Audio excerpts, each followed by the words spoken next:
ಉತ್ತರ ಪ್ರದೇಶದ ಪ್ರಯಾಗ್ರಾಜ್ನಲ್ಲಿ ಜನವರಿ 13ರಿಂದ ಫೆಬ್ರವರಿ 26ರವರೆಗೆ 12 ವರ್ಷಕ್ಕೊಮ್ಮೆ ನಡೆಯುವ ಮಹಾಕುಂಭಮೇಳ ನಡೆಯಲಿದೆ.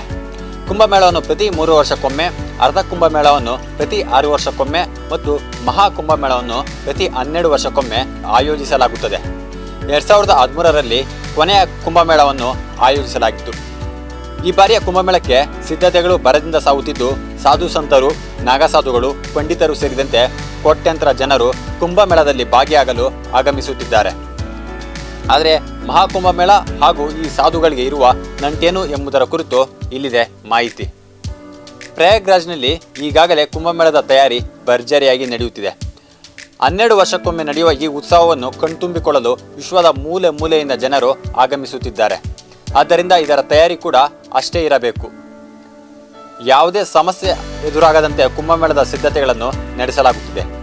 ಪ್ರಯಾಗ್ರಾಜ್ಗೆ ಈಗಾಗಲೇ ಸಾವಿರಾರು ನಾಗಸಾಧುಗಳು ಆಗಮಿಸಿದ್ದು, ತಮಗೆ ನಿಗದಿ ಮಾಡಲಾದ ಶಿಬಿರಗಳಲ್ಲಿ ಹೋಮ ಹವನ ನಡೆಸುತ್ತಿದ್ದಾರೆ. ನಾಗಸಾಧುಗಳು ಮಂತ್ರಪಠನ ಹಾಗೂ ಜ್ಞಾನದಲ್ಲಿ ನಿರತರಾಗಿದ್ದು, ಕುಂಭಮೇಳದ ಪೂಜೆಗೆ ಸಜ್ಜಾಗುತ್ತಿದ್ದಾರೆ. ಈ ಮಧ್ಯೆ ಈ ಸಾಧುಗಳು ಮಹಾಕುಂಭಮೇಳದಲ್ಲಿ ವಿಶೇಷ ಆಕರ್ಷಣೆಯ ಕೇಂದ್ರ ಬಿಂದುವಾಗಿದ್ದಾರೆ.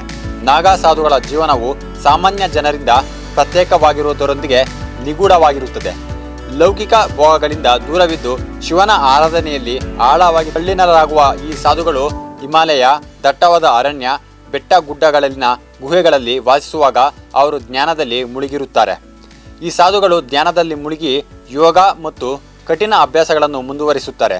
ಇವರಿಗೂ ಮಹಾಕುಂಭಮೇಳಕ್ಕೂ ಒಳ್ಳೆಯ ಸಂಬಂಧ ಇದೆ. ಸಾಧುಗಳು ಎಲ್ಲಿಯೇ ಇದ್ದರೂ ಕುಂಭಮೇಳದ ಸಮಯದಲ್ಲಿ ಕಾಣಿಸಿಕೊಳ್ಳುತ್ತಾರೆ. ವಿಶ್ವದ ಮೂಲೆ ಮೂಲೆಯಿಂದ ಇವರು ಆಗಮಿಸುತ್ತಾರೆ. ಈ ಸಾಧುಗಳಿಗೂ ಕುಂಭಮೇಳಕ್ಕೂ ವಿಶೇಷ ನಂಟಿದೆ.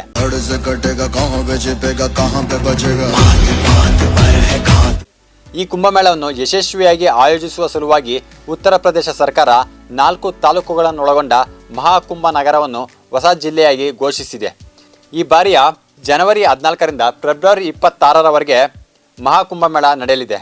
ಗಂಗಾ, ಯಮುನಾ ಹಾಗೂ ಸರಸ್ವತಿ ನದಿಗಳು ಸಂಗಮಿಸುವ ತ್ರಿವೇಣಿ ಸಂಗಮದಲ್ಲಿ ಮಿಂದೇಳುವ ಮೂಲಕ ತನ್ನ ಪಾಪಗಳಿಂದ ಮುಕ್ತಿ ಪಡೆಯುವ ಅವಕಾಶವನ್ನು ಭಕ್ತರಿಗೆ ನೀಡಲಾಗುತ್ತಿದೆ.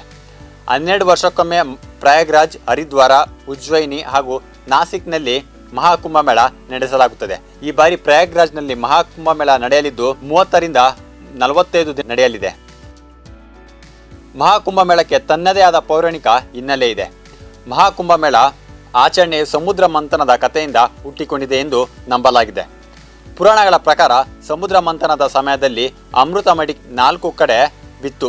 ಆ 4 ಸ್ಥಳಗಳೇ ಪ್ರಯಾಗ್ರಾಜ್, ಹರಿದ್ವಾರ, ಉಜ್ಜಯಿನಿ ಹಾಗೂ ನಾಸಿಕ್. ಅಂದಿನಿಂದ ಈ ಸ್ಥಳವನ್ನು ಪವಿತ್ರ ಸ್ಥಳವೆಂದು ಪೂಜಿಸಲಾಗುತ್ತದೆ. ಮೋಕ್ಷವನ್ನು ಪಡೆಯುವ ಸಲುವಾಗಿ ಈ ಸ್ಥಳಗಳಲ್ಲಿ ಮಹಾಕುಂಭಮೇಳ ನಡೆಸಲಾಗುತ್ತದೆ.